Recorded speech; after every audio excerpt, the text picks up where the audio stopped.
Hello दोस्तों, बागी classes में आपका स्वागत है। आज देखते हैं ग्रुप डी में पूछे गए प्रश्न। इसमें आज का है पहला क्वेश्चन में है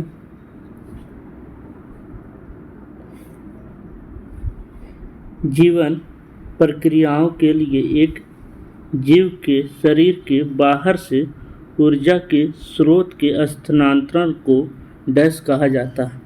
तो क्वेश्चन में है जीवन के प्रक्रियाओं के लिए, जीवन को जीने के लिए जीव के बाहर से जो ऊर्जा प्राप्त करता है उसको क्या कहते हैं। तो ऑप्शन ए में है पाचन कहते हैं, या पोषण कहते हैं, या उत्सर्जन कहते हैं, या श्वसन कहते हैं। जो ऊर्जा के लिए स्रोत जो लेता है जीव, तो उसको क्या कहते हैं, पोषण कहते हैं। तो ऑप्शन बी सही हो जाएगा। तो पहला का ऑप्शन बी होगा। अगला क्वेश्चन है, अगला क्वेश्चन में है एक वस्तु बिंदु ओ से बिंदु 100 मीटर दूर तक एक सीधे रास्ते पर जाती है, फिर तुरंत वापस मुड़ती है और वापस आते हुए बिंदु ए बी पर रुक जाती है, जो ओ से ओ की और ए से 30 मीटर दूर है। तय की गई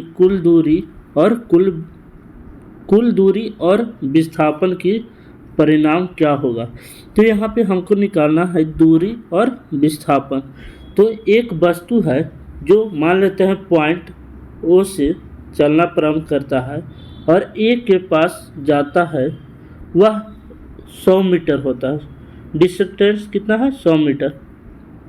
और फिर वह वस्तु ओ से ए तक जाता है 100 मीटर, और ए से वह वस्तु उसी पथ पर बी पॉइंट तक वापस आता है, जो 30 मीटर होता है। कितना होता है, 30 मीटर। तो कह रहा है इसमें दूरी और विस्थापन क्या होगा। तो दूरी कितना होता है, जो टोटल पाथ वो कवर करेगा वो दूरी कहलाएगा। तो टोटल पाथ कितना कवर किया है, तो 100 प्लस 30, तो कितना किया, 130 मीटर डिस्टेंस ट्रैवल किया है। तो दूरी तो 130 हो जाएगा। तो ऑप्शन ए नहीं होगा और बी सी नहीं होगा, तो ऑप्शन बी होगा। तो ऑप्शन बी। और डिस्प्लेसमेंट यानी विस्थापन क्या होता है, शॉर्टेस्ट डिस्टेंस होता है। आसान भाषा में कहे तो इसको मतलब शॉर्टेस्ट मतलब कि शॉर्टकट जितना डिस्टेंस ट्रैवल करना। जैसे ओ से ए तक गया और वापस बी तक आया, तो वो ए तक ना जाके ओ से केवल बी तक जाता, तो वो क्या होता, डिस्प्लेसमेंट होता। तो वो क्या किया, 100 मीटर गया, फिर वापस 30 मीटर आया, तो उसे 70 मीटर ही जाना था, यानी कि 100 माइनस 30 कर देंगे तो डिस्प्लेसमेंट कितना आ जाएगा, 70। तो डिस्प्लेसमेंट कितना हो जाएगा, 70। तो ऑप्शन बी सही हो जाएगा। अगला क्वेश्चन है, अगला क्वेश्चन है एक धावक 175 मीटर त्रिज्या वाले वृत्तीय पथ पर एक चक्कर 35 सेकंड में पूरा करता है। एक चक्कर के बाद औसत वेग क्या होगा। तो औसत वेग पूछ रहा है, ना कि औसत चाल। अगर औसत चाल पूछता तो हम क्या करते, कुल दूरी बटा कुल समय करते। तो औसत वेग पूछ रहा, तो औसत वेग बराबर क्या होता है, औसत वेग बराबर होता है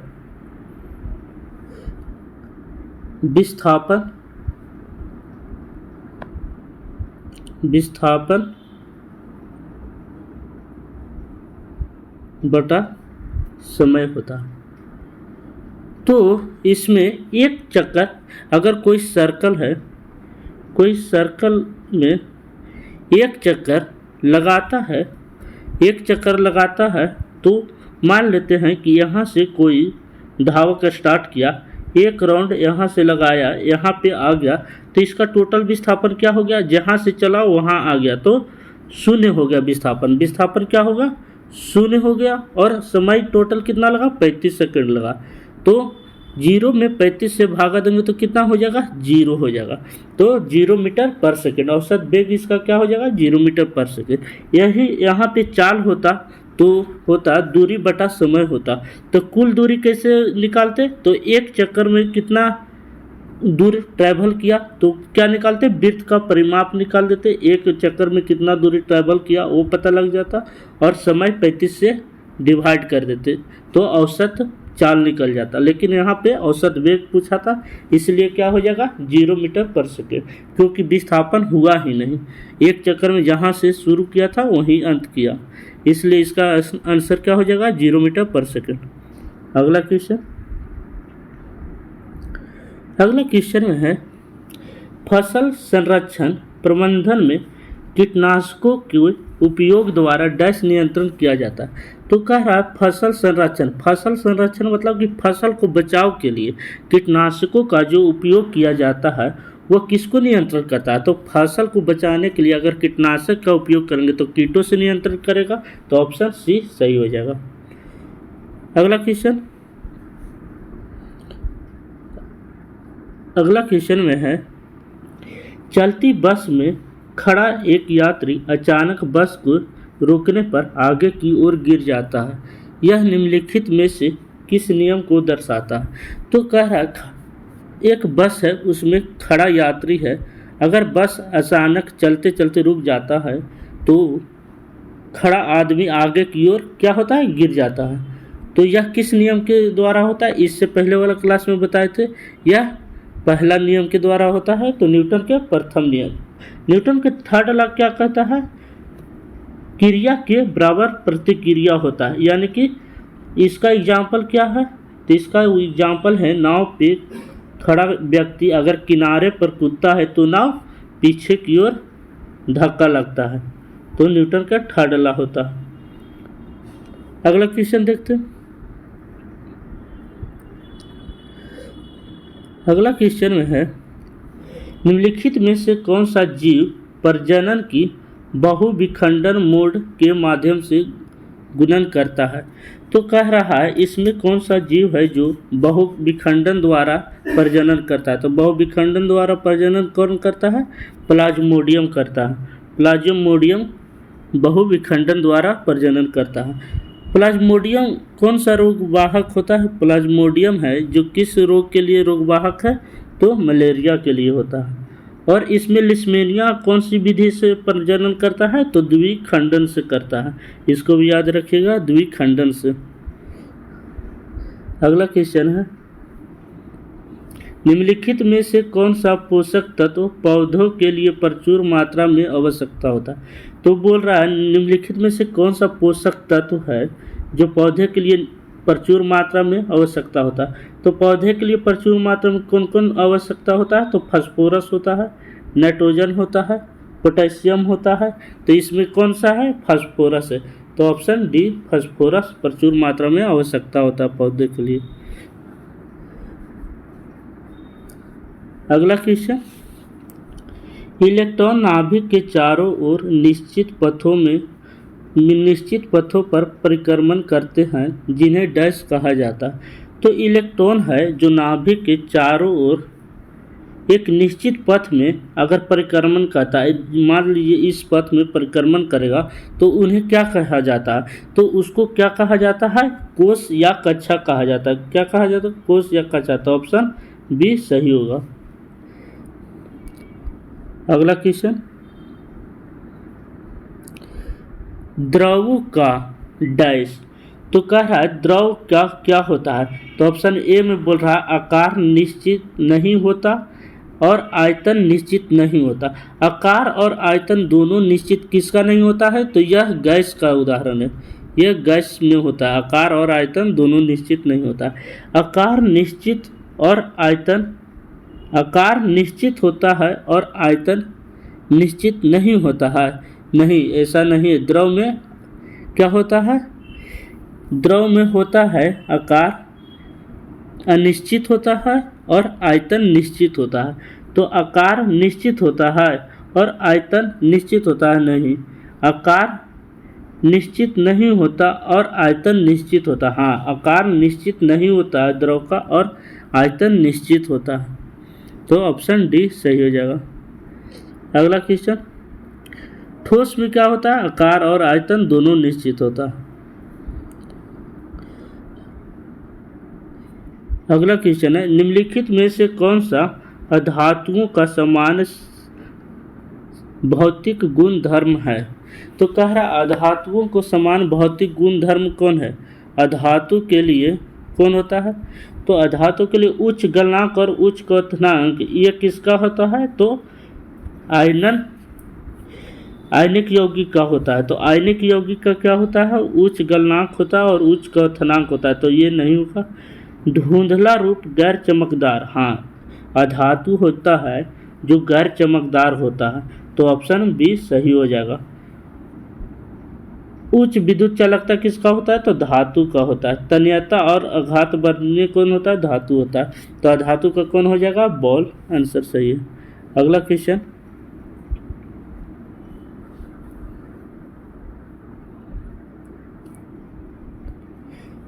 निम्नलिखित में से कौन सी जीवन प्रक्रिया किसी जीव के जीवन को बनाए रखने के लिए आवश्यक नहीं है? तो बोल रहा है क्वेश्चन में कौन सी जीवन प्रक्रिया है जो किसी जीव को जीवन को बनाए रखने के लिए आवश्यक नहीं है? तो ऑप्शन ए में कह रहा है प्रजनन। हाँ, प्रजनन आवश्यक नहीं है। किसी भी जीव को जीवित रहने के लिए प्रजनन जरूरी नहीं है कि होना ही चाहिए, तो ऑप्शन ए ही सही हो जाएगा। हाँ, किसी जीव को जीवित रहने के लिए पोषण बहुत जरूरी है, तो पोषण जीवित रहने के लिए जरूरी है, उत्सर्जन भी जरूरी है और श्वसन भी जरूरी है। तो क्या जरूरी नहीं है? प्रजनन। बिना प्रजनन के भी कोई भी जीव जीवित रह सकता है, तो ऑप्शन ए सही हो जाएगा।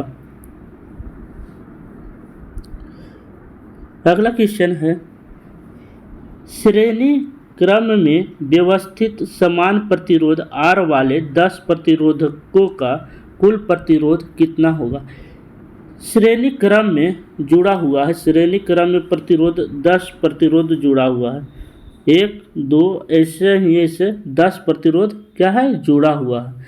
तो कुल प्रतिरोध कितना होगा? तो मान लीजिए इसमें R है, इसमें R है, इसमें R है, तो श्रेणी क्रम में क्या होता है? R1 plus R2 plus R3 plus R4 ऐसे ही चला जाएगा 10 तक। तो R कितना बार हो जाएगा? 10 बार, तो टोटल कितना हो जाएगा? 10 R हो जाएगा, तो ऑप्शन बी सही हो जाएगा। अगला क्वेश्चन,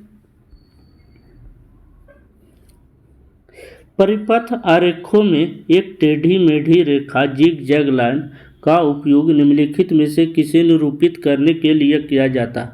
तो कह रहा आरेख में एक निश्चित एक टेढ़ी मेढ़ी रेखा, जैसे एक टेढ़ी मेढ़ी रेखा है जिग जैग लाइन, वह किसको निरूपित करता है? तो एक स्विच को करता है? नहीं। फ्यूज को करता है? नहीं।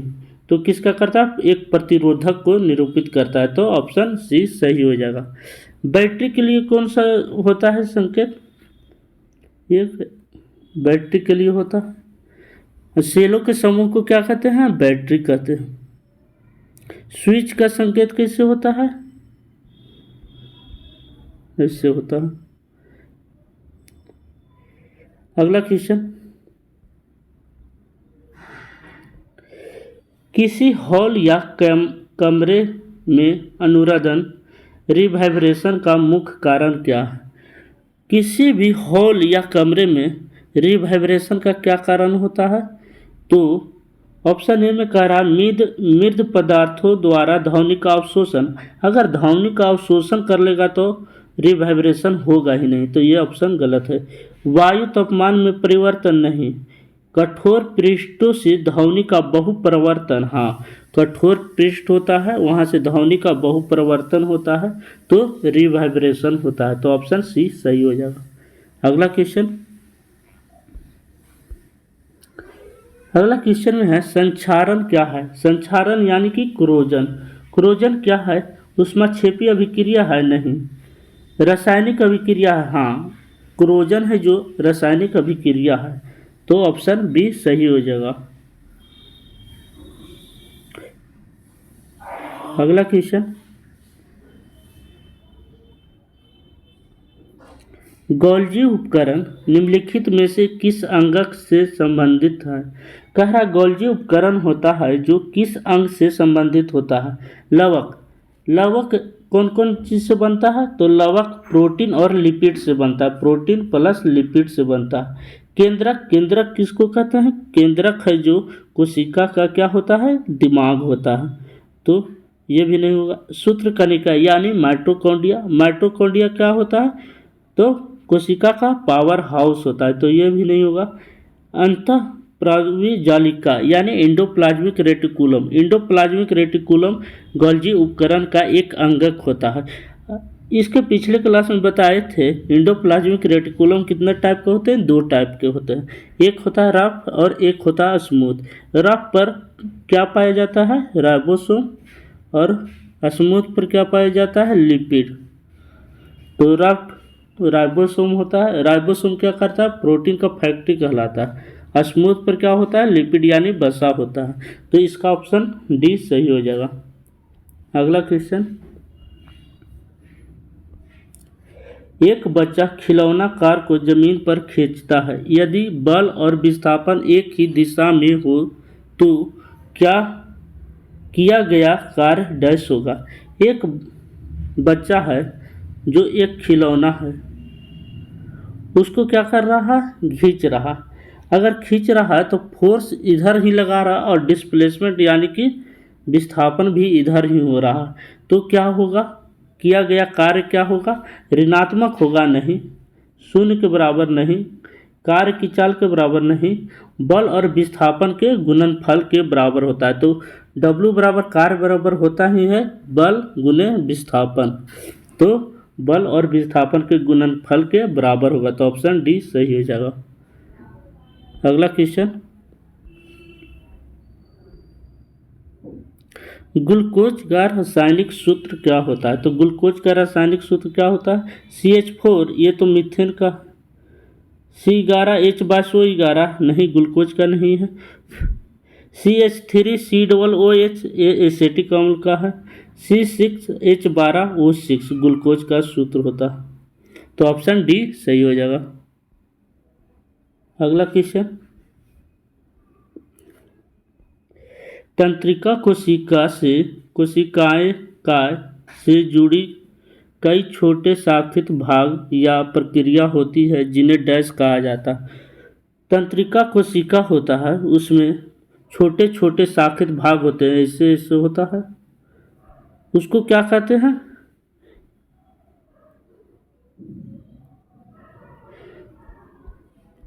उसको क्या कहते हैं? तो द्रुमिका यानी कि डेंड्राइट कहते हैं।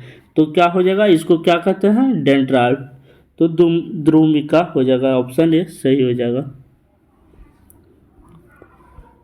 अगला क्वेश्चन है, नील्स बोर्स के परमाणु मॉडल के संबंध में निम्नलिखित में से कौन सा कथन सही है?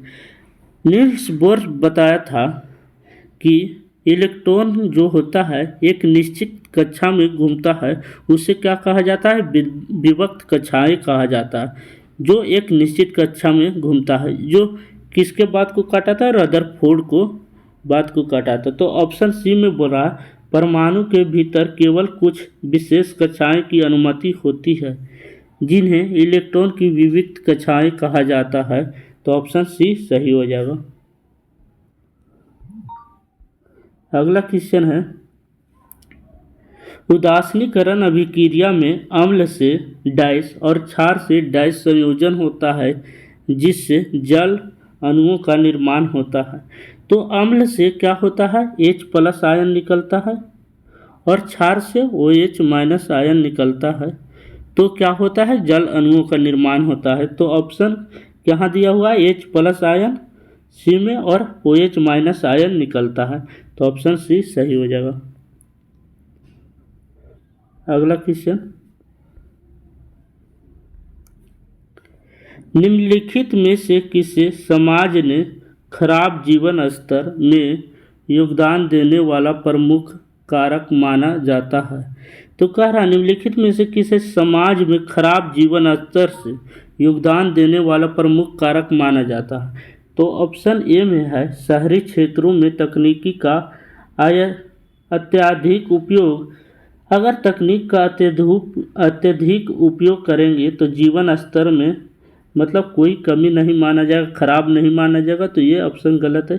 संसाधनों के वितरण में असमानता, हाँ, अगर संसाधनों के वितरण में असमानता करेंगे तो समाज में खराब जीवन स्तर का योगदान होगा, तो ऑप्शन बी सही हो जाएगा।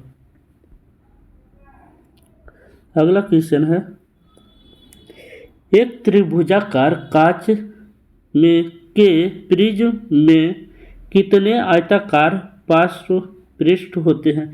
तो कह रहा है एक त्रिभुजाकार कांच का प्रिज्म है। एक त्रिभुजाकार अगर कांच का प्रिज्म होगा तो उसमें कितने आयताकार स्लैब होंगे? तो आयताकार स्लैब कितना हो जाएगा? 1 2 और इसके नीचे 1 3 हो जाएगा। तो आयताकार स्लैब कितना हो जाएगा? 3, ऑप्शन बी सही हो जाएगा। अगला क्वेश्चन, किसी वस्तु के आकार का वास्तविक प्रतिबिंब प्राप्त करने के लिए उत्तल लेंस के सामने कहाँ रखा जाना चाहिए? किसी वस्तु का आकार वास्तविक प्रतिबिंब बनाना है तो उत्तल दर्पण है, उत्तल दर्पण में कहाँ रखेंगे?